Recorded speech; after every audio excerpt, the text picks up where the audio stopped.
Hey everybody, welcome back. Today we are starting chapter 23. I don't know if you can see that. There you go. Chapter 23 of Scouts.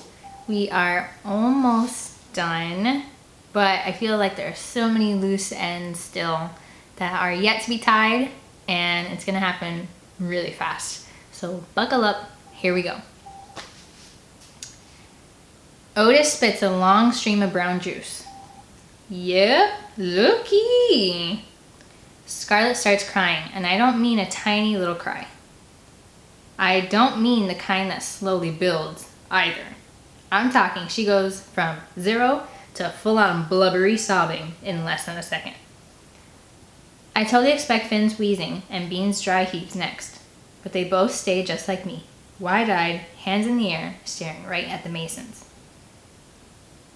"What were y'all doing down there?" Mary Jo asked sharply, nodding at the storm shelter door. Scarlet inhales a choppy breath. There was this thing that fell from the sky, and we traced it to here, and then Ed shut us in. But the cave and the rain and the field and the river and the silver balls and the skeleton." Scarlet crumples with her sobs.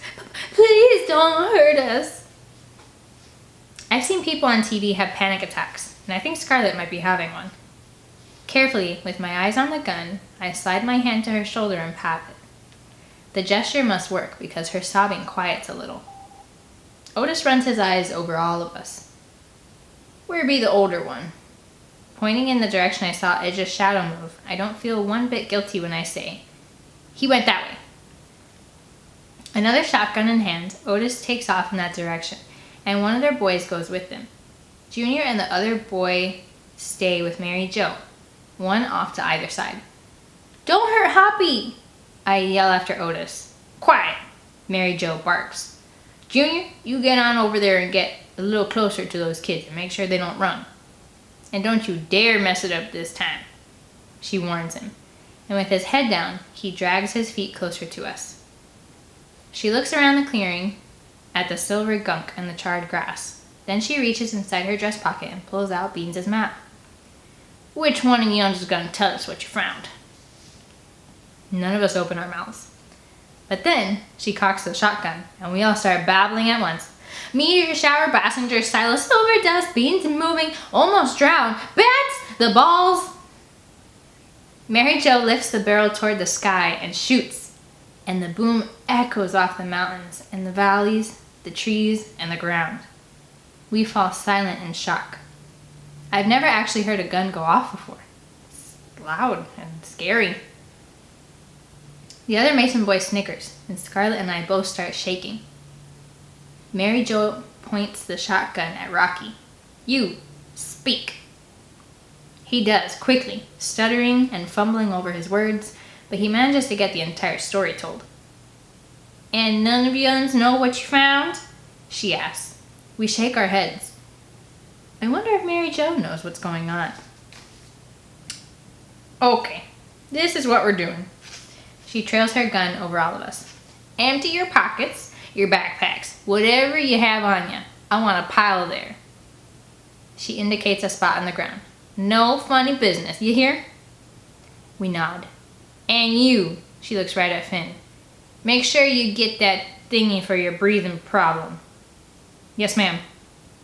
We hurry and do exactly as we're told, emptying what little we have left into a pile and taking a seat on the ground.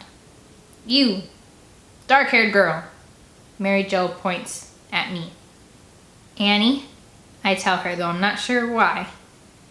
"Bring me here that silver thing." She gestures toward our pile where Beans' silver ball is. I don't hesitate. I walk over and I pick up the ball. It feels warm now, different than it did before.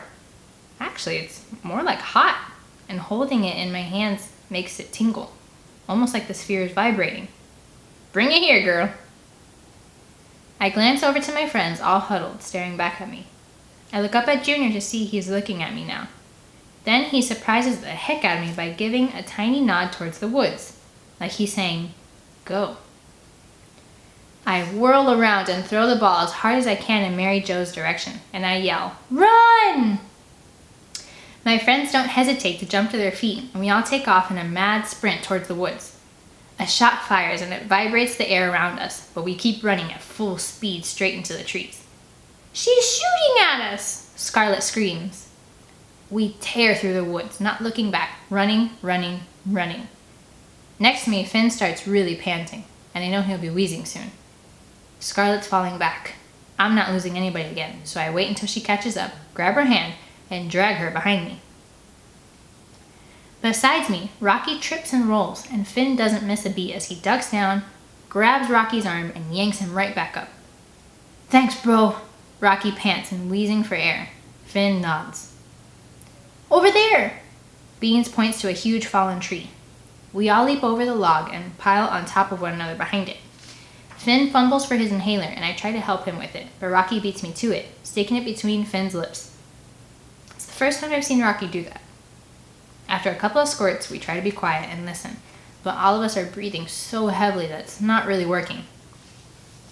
Seconds go by, then a couple of minutes, and as I finally get my breathing completely under control, I listen carefully for any movement. "I think we lost them," Rocky whispers, peeking over the downed tree. "They do have what they want," Beans quietly says. Finn starts to get up. "Let's go before they find us." Beans nods. "Keep quiet and low to the ground."